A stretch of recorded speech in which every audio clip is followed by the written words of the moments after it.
Mindsetters, welcome to today's Grade 12 Accounting Show. Today we have a special revision lesson on assets. We have selected highlights from lessons shown earlier in the year to help you with your revision. Please send us your questions and comments on Facebook, on facebook.com/learnextra, or on Twitter @learnextra, so we can help you revise. Don't forget to download today's show notes on learn.mindset.co.za, or you can click on the link on our Facebook page. Now it's time to get on with today's lesson. First topic.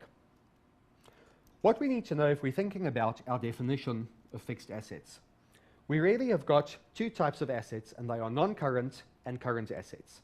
Non-current assets are typically assets that we want to keep in our business for a long period of time, something that we're going to use for a long period of time. So if you have a look at Megan with her laptop over there, Megan, are you going to use that laptop just for one day? No. Definitely not. We're going to use that laptop over and over and over again. Yes. So that would form something like a non-current asset. It's something that we expect to keep for at least a year in the business.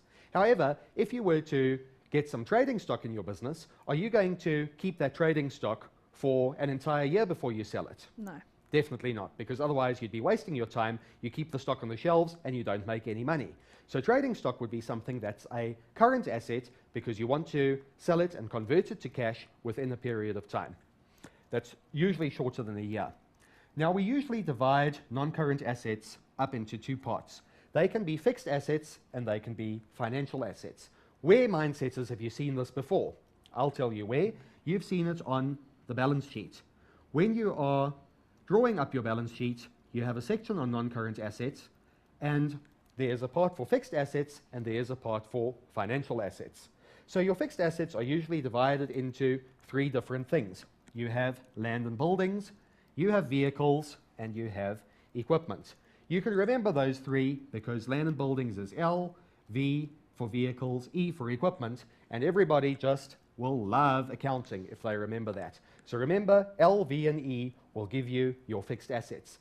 That computer that we have here, this laptop, that would count as a piece of equipment. So remember, equipment is all your machinery, it would be all your light fittings, all your furniture.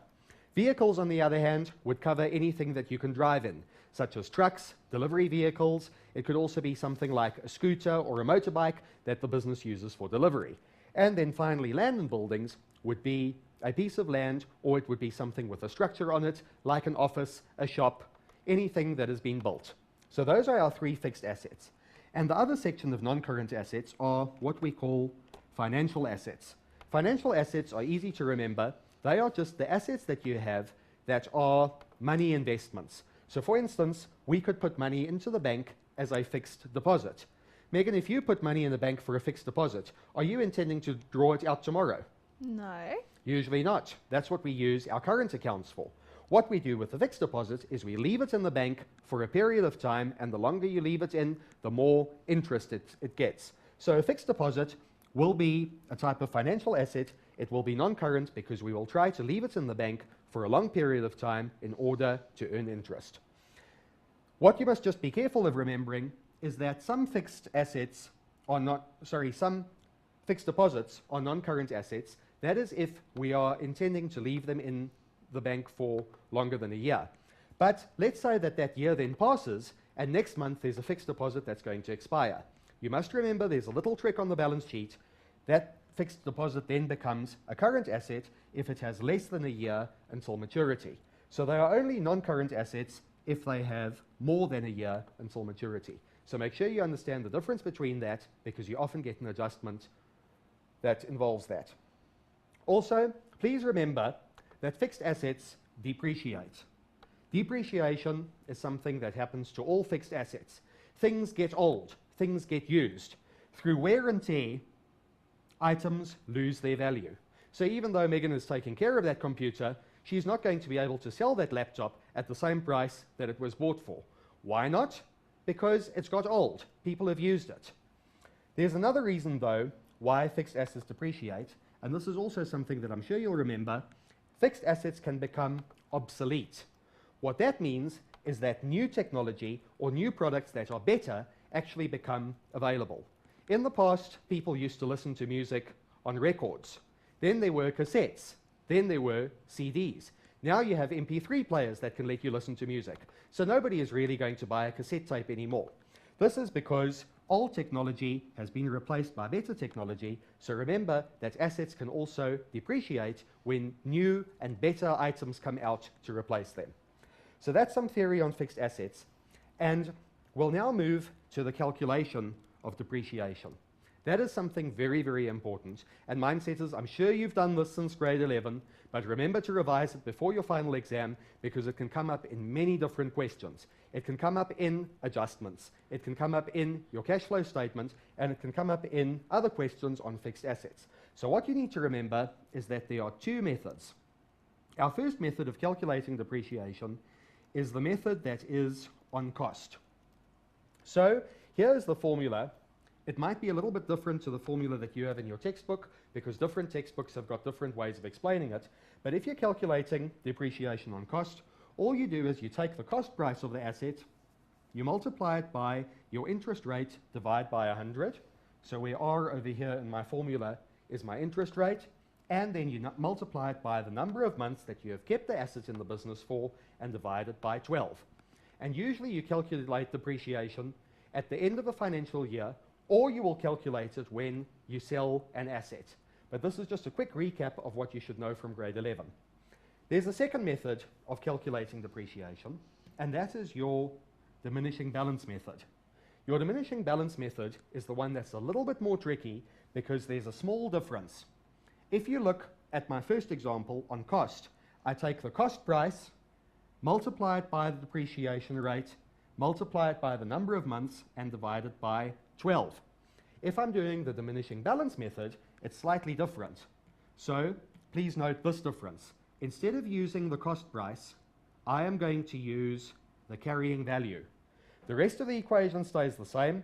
I multiply by my interest rate divided by 100. Sorry, it's the depreciation rate because we're calculating depreciation. We're not calculating interest.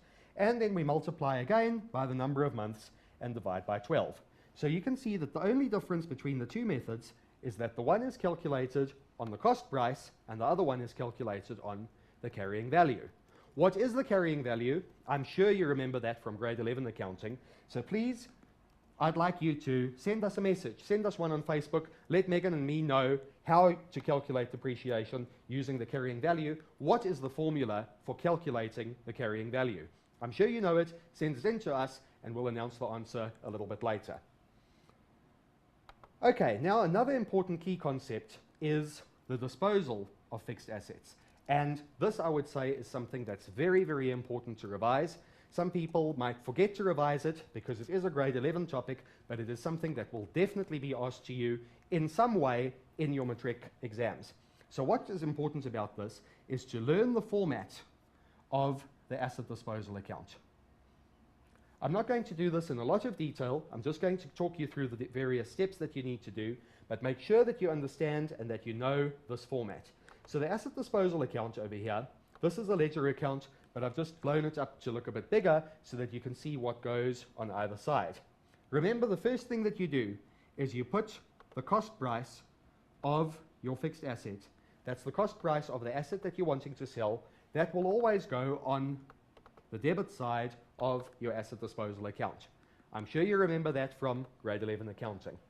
Then what you do is on the date of the sale, you calculate the total accumulated depreciation on that vehicle or that piece of equipment that you're selling, and you record that over here on the credit side.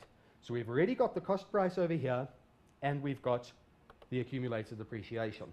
At any time, what you can then do is subtract the one side from the other, and that's going to give you something which I'm going to tell you about a little bit later. It was the question that I previously asked. There's a hint for you. Now, what then happens is your third step is to fill in the credit side of the asset disposal account, and that can be done in one of at least 5 different ways. It's going to depend on how you sell the asset. I can sell my equipment or my vehicle for cash. If I sell it for cash, then the details that I'm going to write are going to be bank, because we record the cash that we receive in our bank accounts. So if you sell it for cash, the details that you write here are bank, because bank is your contra account. I don't have to sell it for cash though. I could sell it to a debtor. I could sell it on credit. If I do that, then the details are going to be Debtors Control. So what we will do is we will debit Debtors Control and credit the asset disposal account. This is what you would do if the vehicle or the equipment that you're selling is being sold on credit. Then we have Creditors Control. This one we're going to use if we are trading the vehicle in or if we're trading the equipment in. And then finally, there are at least two other possibilities. There are drawings. Drawings are going to result when the owner takes the equipment or the vehicle out for personal use. And donations, this is what's going to happen if we should donate the vehicle or the equipment to charity.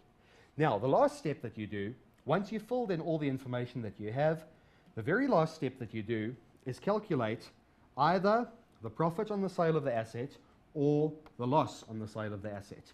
So what you would do is you would balance this ledger account out. You all know how to balance ledger accounts. You've done it since grade 10. But instead of working out a balance brought down or a balance carried down, what you're going to do is calculate a profit or a loss on the sale. So if the balancing figure ends up on the credit side, you have made a loss on the sale of the asset. But if the balancing figure ends up on the debit side, you have made a profit. The only way you'll know that is once you've filled in all the necessary information and calculated whether you've made a profit or whether you've made a loss. So that's the asset disposal account. And I've said here, very, very important, revise your grade 11 work. Make sure you know how to complete the asset disposal account.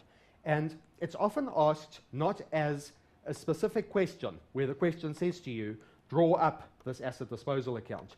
No, very often it's asked to you in the form of an adjustment. So you might get an incomplete financial statement or a pre-adjustment trial balance where you have to do some or other adjustment where the inexperienced bookkeeper forgot to calculate depreciation or didn't do something correctly. Then the examiner is not going to give you an asset disposal account to draw up. Instead, you will have to calculate those numbers in a certain way. And the easy way to do that, simply draw up your own asset disposal account somewhere on your page, get the necessary numbers, and use them to calculate whichever number you're looking for. Also, sometimes it gets asked in the section on companies, other times it gets asked as a cash flow statement question. Make sure you realize and make sure that you've worked through as many past papers as you can before tackling your final exam, because you'll see that this depreciation comes up everywhere. One more thing that I need to remind you of, very important, another component of grade 11 work that you'll need to revise, go over note 3 on the balance sheet. Note 3 is that note on the balance sheet which tells you about the fixed assets.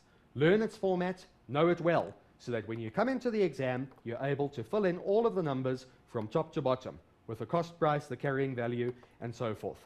You know where to find this information in your textbook, you know where to find past examples. Make sure you try them and understand the format of this account. I think it's time for a break now, so go do a few stretches, take a deep breath, but don't go too far because we'll be right back.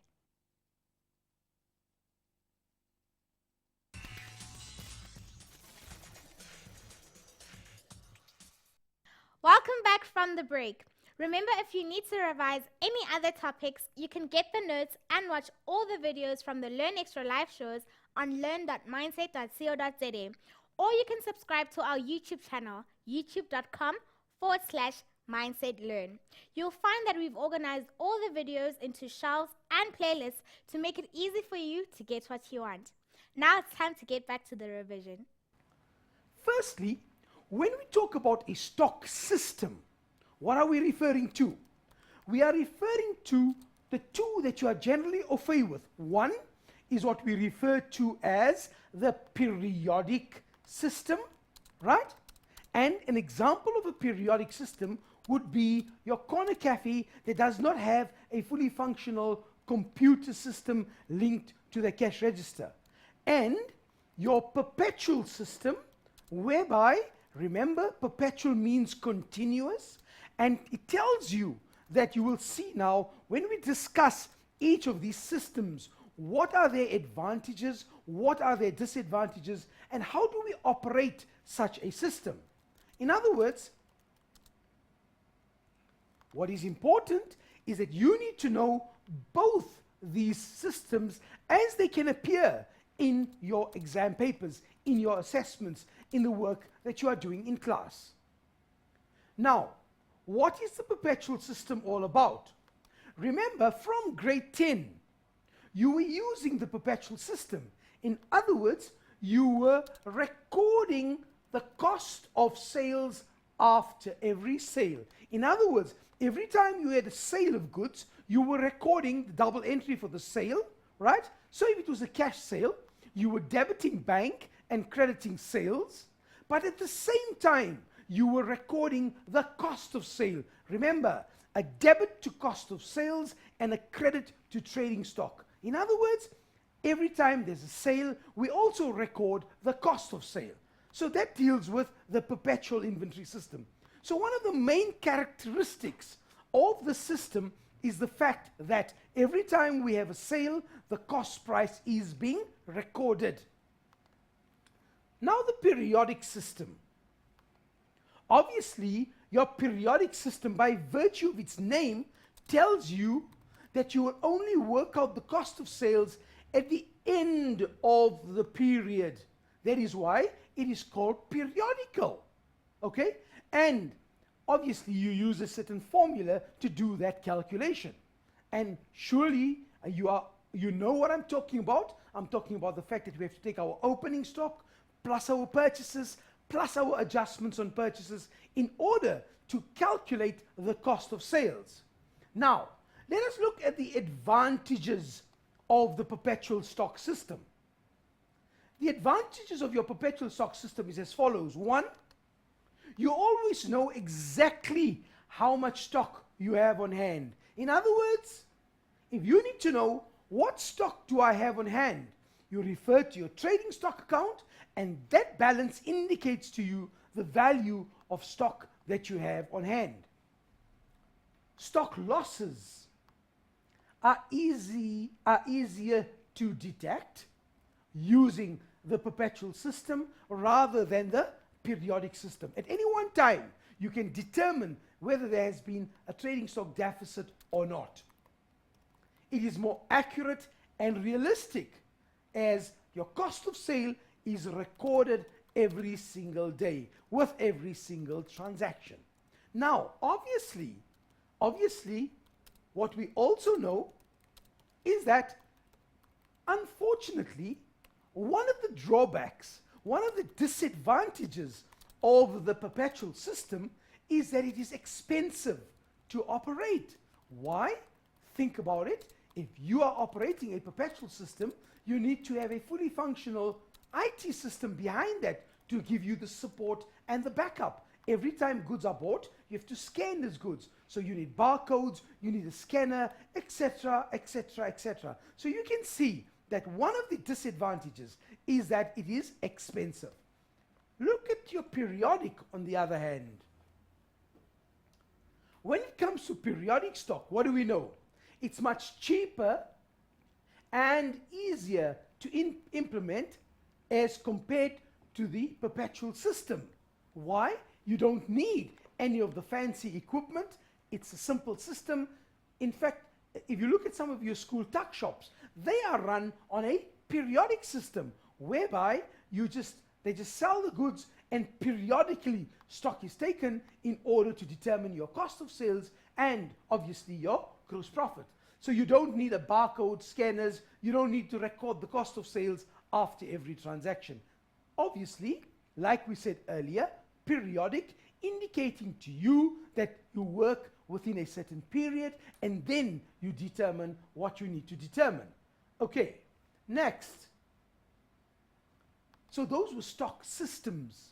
Accounting boffins, those were stock systems, perpetual and periodic. We move on. When it comes to determining stock value, now you ask yourself, which method of stock valuation are we going to use in order to determine the cost price of the stock at the end of your financial period, that's your stock on hand at the end of the year? Again, the wisest choice would be that method which can facilitate the most realistic, determination of profits for any specific business. Okay, sounds a mouthful.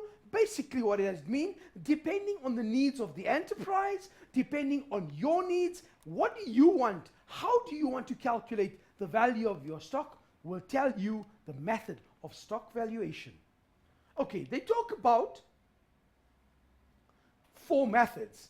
In terms of grade 12 curriculum, you are expected to know 3. Number 1, specific identification method. Now, definitely I'm going to do an explanation on it, but it's supposedly new in terms of the CAPS requirements, and I'm sure you've heard from your educators at length about CAPS and the first time that you are writing a CAPS exam, so bear with us. Make sure you have the accounting cap on now, because that's what it's all about, AB. So the true. accounting cap, eh? Do not fear anything when Ashraf is around. Thank you, AB. Okay, guys, so your specific identification method is one method. The second method of stock valuation, also referred to as stock validation, is my weighted average method. And thirdly, what we refer to as first in, first out, also known as FIFO. Now, this one here, specific identification method, what does it really mean? If you have 3 vehicles parked here, vehicle A, vehicle B, and vehicle C, you can specifically identify each of those assets, and you can attach a cost price given to you for vehicle A, for vehicle B, and for vehicle C. The cost may be given to you in rands and cents, or it may be given to you in the form of a barcode, where you use a code representing a figure, and that's how you would determine the cost price of those assets. So this is nothing new to you. You've been there, done that. You've seen this before. You may have even done it in grade 8 or 9 when you did EMS at school. So what are we saying? In addition to FIFO and weighted average methods of valuation of stock, CAP stipulates the specific identification method. Again, like I said, this should not create any problems. Why? You've been working with this method all along. So if you are given a method and you are told that in terms of your stock valuation, it was done by means of specific identification, what it basically means is you took each item of stock, identified its cost, and recorded it. That's what it means. Simple, right? Okay. Weighted average, obviously, this is new to you. By weighted average, we will take into consideration 1, the quantities of stock, right? That means the number of items that you have bought. And you will also take into account the value. So what we are saying is that when these goods are receipted, the average cost of each item is recalculated or calculated at the end of your financial year. In other words, you will see when we go into the actual question, and you will see how we go about doing a question on the weighted average. Basically what it means, if we have to look at an example of it, basically it means as following, that if you bought 100 items at 5 Rand, and then you bought 200 items at 10 Rand, okay? What are you going to do? You're going to add the values. That means you're going to add 200 plus 100, which will give you 300. And now watch, 105 is equal to 500. And 200 times 10 is equal to 2,000. Right? Once you have that, you add your 2,500. Watch, this is a very basic and simplistic explanation of weighted average. In other words, you take the total value of the goods, which is 2,500, divide it by the 2,500 divided by 300. This will then give me an average of 8 Rand and 33 cents. So you've worked out an average of 8 Rand and 33 cents as the weighted average. Now watch what I took into consideration. I took my values, that means the quantities, I multiplied them by the unit value of each one to give me the rand value. So this is your rand value of those units. You then divide to find a weighted average. So in other words, what we are saying is that that is what we refer to as the weighted average. Now when it comes to the next one, which is called FIFO. Maybe, would you say FIFO or FIFO? Most people say Fifo. FIFO, FIFO, who cares? As long as you As understand, long as you understand the method. what it means, exactly. Right? So your pronunciation is not important. What is important is the understanding behind FIFO. What does FIFO really mean? Your sale of goods is based on the first in, first out principle. What's the basis? It means that goods bought first are the ones that will be issued for sale first. I repeat that, important. Goods that are bought first are the goods that are issued for sale first. In other words, first in, first out. Now, the secret behind FIFO, listen carefully.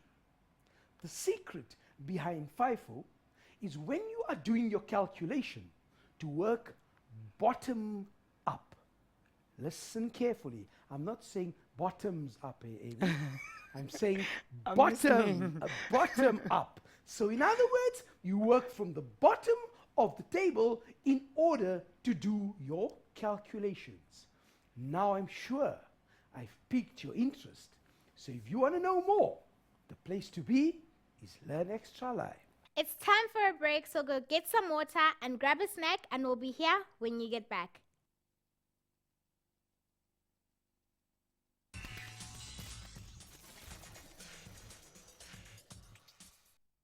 Welcome back from the break. Remember, if you have any questions, you can submit them to the Learn Extra Help Desk. You'll find the details pinned to the top of the page. Right now, let's do some more revision. We move on to our question now. And it says that you are provided with information in respect of Magic Soccer Balls shop, right? For the period ended February 2009. The business is owned by Peter Pule. The business uses now, once again, what is very important is for you to see that we always talk about this.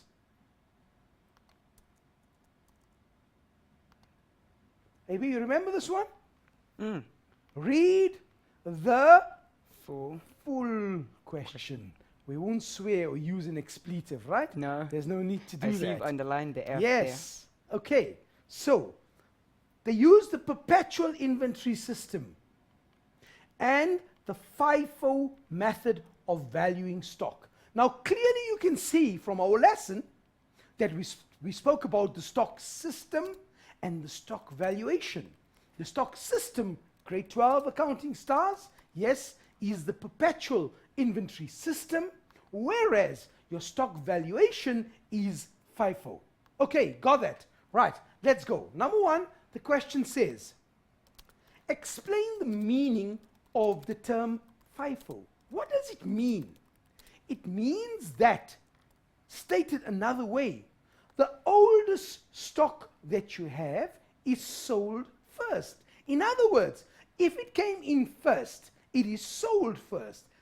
Therefore, another way of expressing this is to say that the oldest stock is sold first. So, get rid of the old stock first. What are we doing here? We are explaining to you what FIFO actually means. For example, if you have opening stock of a certain item, soccer balls for that matter, then you would assume that your opening stock would be the stock that would be sold first, because that's the stock that you had on hand. So therefore, the oldest stock of soccer balls is what we have sold first. First in, first out. Right. With regards to our question, we are told that the selling price of soccer balls was kept constant throughout the year. Calculate the selling price per soccer ball. That means, what was the price of one soccer ball, the selling price? Let's look at our information.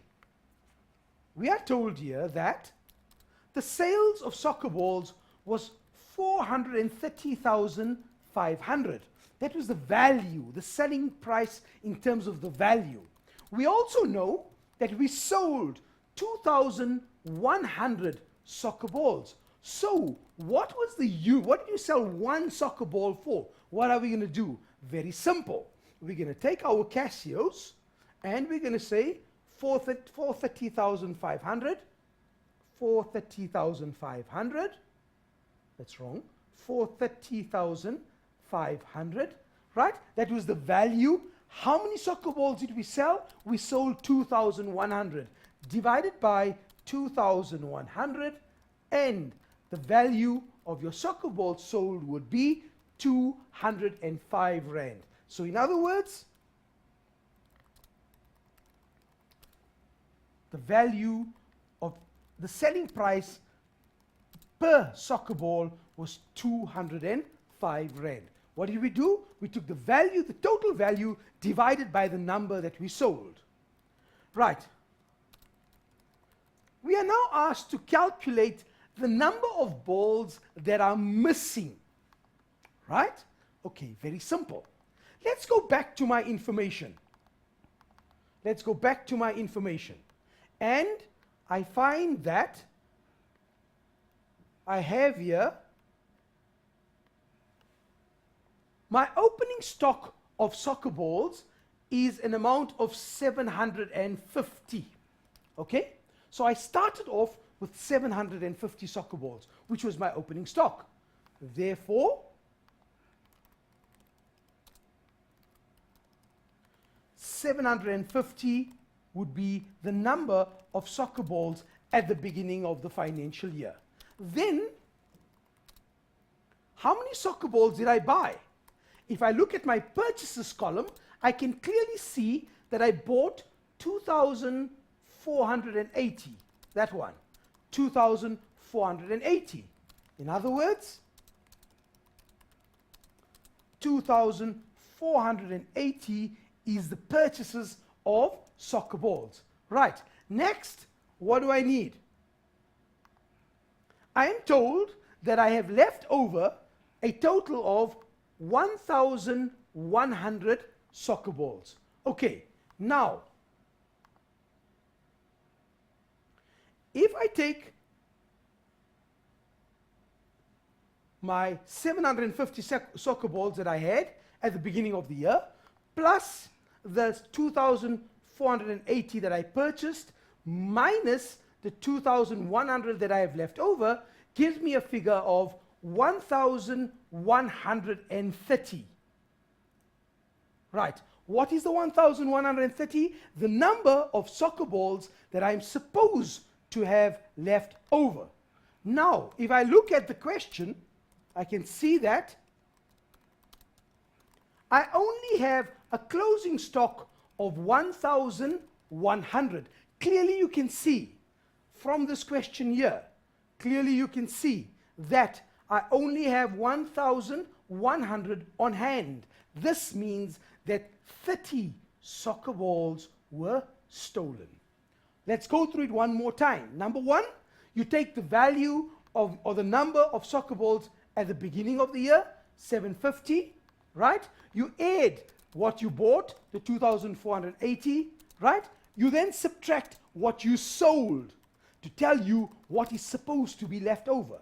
And we found out that in terms of that calculation, we had 1,130. We were supposed to have 1,130, but we only have 1,100. Therefore, 30 balls are missing. So please follow that method in order to determine the number of soccer balls that are stolen. Coming back to my question.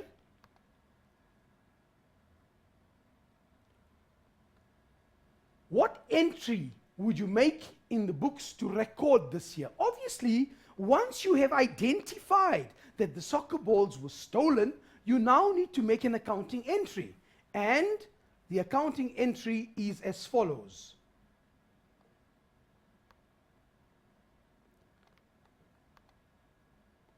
Let's find where we're going to make the entry. We got that one. We've worked it out already. Right. What entry would you make in the books to record this? Understand that we have lost stock. Okay?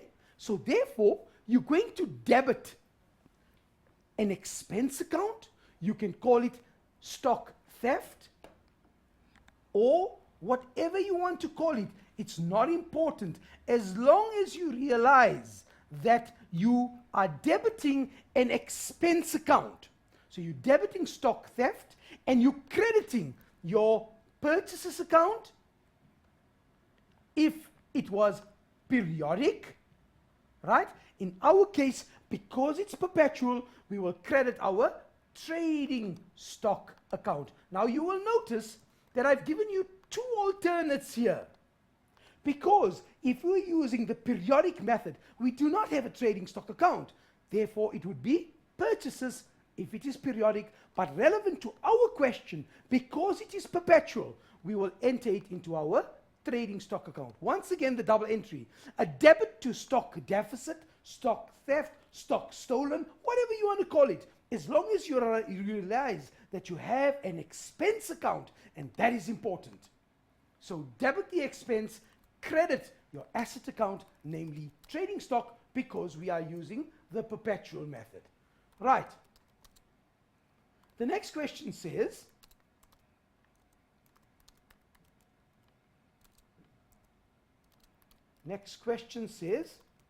value the stock on hand at the end of the year according to the Fifo method of stock valuation.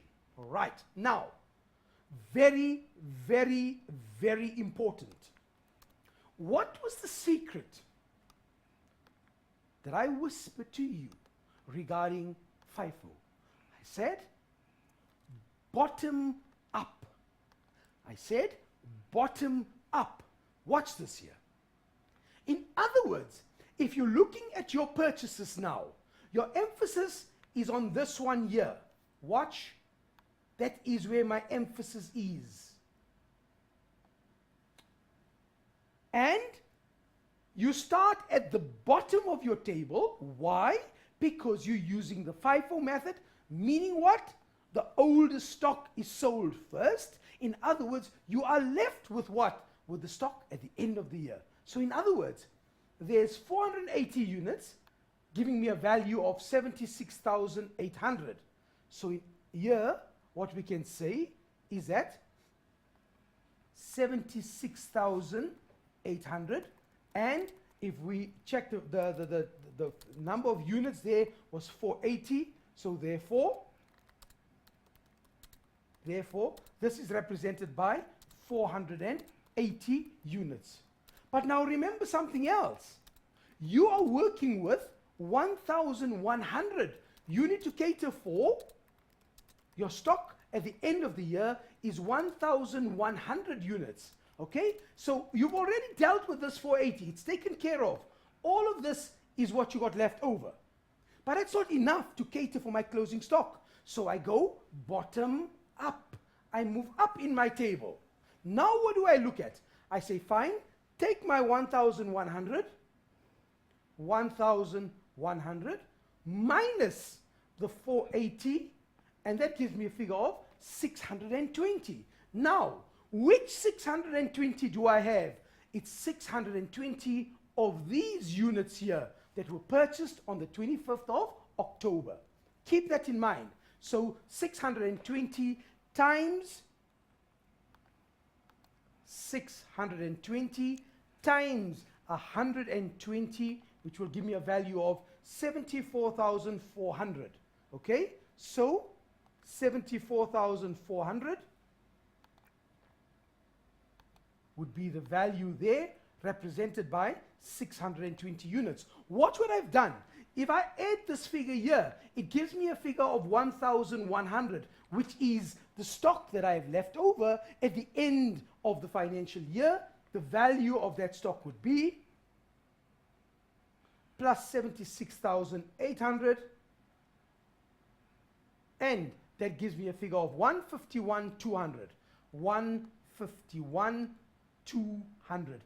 There's the value of my stock using my FIFO method of stock valuation. So the secret, grade 12s, is bottom up when you are working out the value of your stock using the FIFO method. Right, let's take a look at the next question. The next question says, calculate the following, the cost of sales. Okay, now, if you want to calculate the cost of sales, what do we know about cost of sales? We know that when we are working out with cost of sales, we got to take a calculation into account depending on the information that is provided.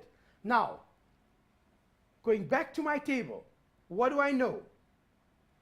I know that my opening stock is valued at 82,500. So immediately we say 82,500 is my opening stock. Right? Number 2, add my stock that I bought. What was the value of stock that I purchased? The value of my purchases was 340,800. So therefore, 340,800 would be the value of my purchases. Now be careful. You will notice in this question here, no mention is made of expenses on purchases. Why? Because we are using the perpetual method. But if you are using periodic, then you also have to bring into account items like carriage on purchases, import duties, and any other expense that you incur in bringing your goods to your point of sale. So any other expenses that you incur on purchases must be brought into account as well. Right, now be careful. In this figure of 340,800, you would find that certain amount of stock was stolen. Can you remember? It was the 30 items and they were valued at 110 Rand. So therefore, if you take your 30 items times 110, it will give you a figure of 3,300. So you're going to subtract the 3,300. Can you see? Now, obviously, if you recall your entry, what was my double entry?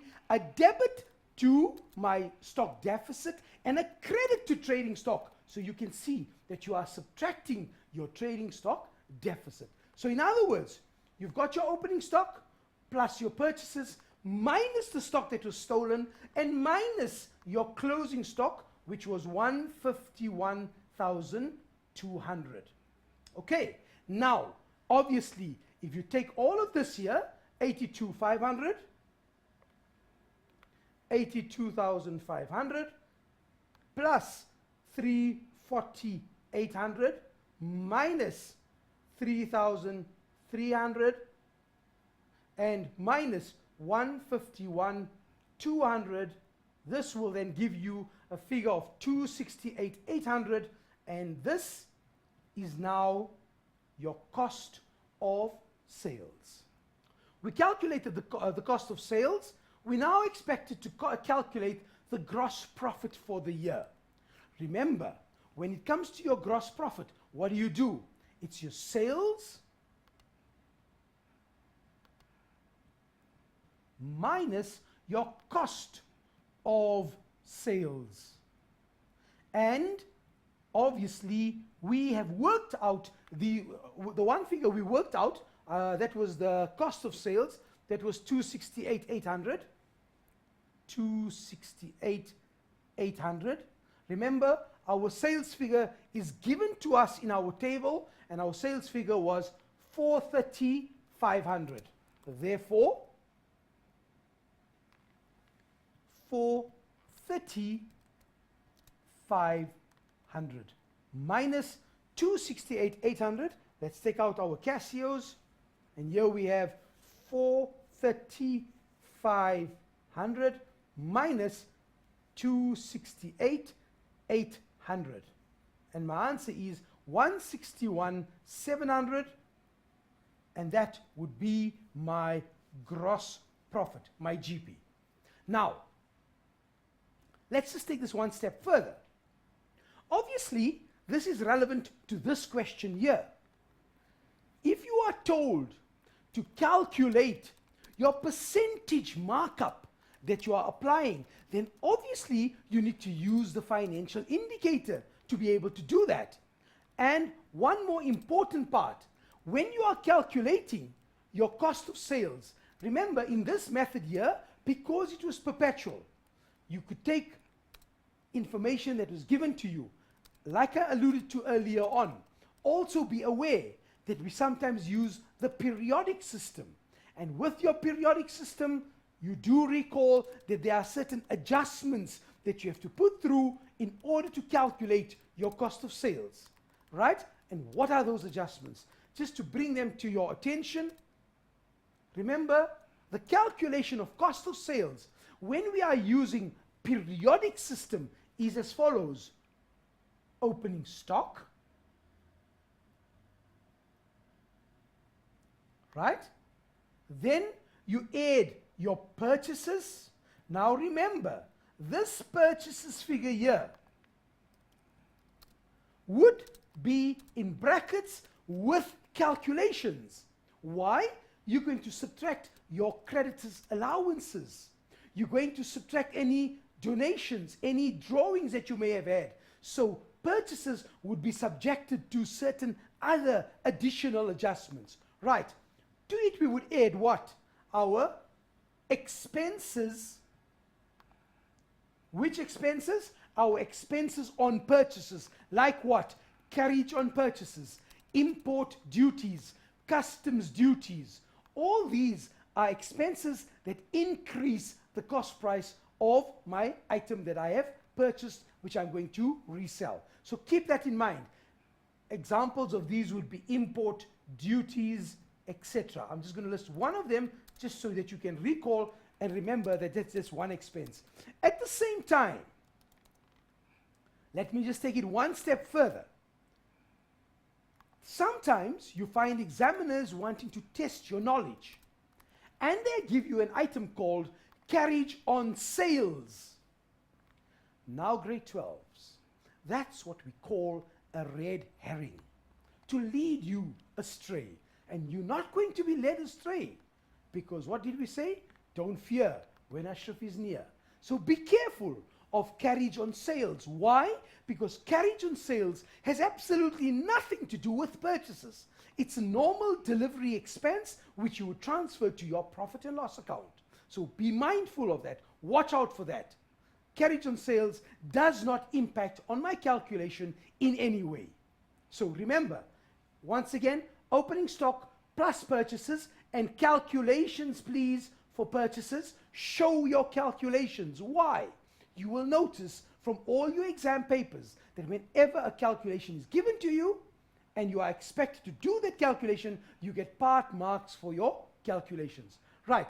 Obviously, add your expenses on purchases and less your closing stock. So keep this in mind. Okay. Moving back to our question. Peter is not sure when to place his next order of soccer balls. How long can he expect the closing stock to last? Provide figures or a calculation to support your answer. Right, back to my table. I can see that I'm selling 2,100 soccer balls for the year. In other words, if I do this year now, and I say 2,100 soccer balls per annum, divide by 12, will tell me that on average I'm selling 175 soccer balls a month. Okay? So, and if I have closing stock valued at,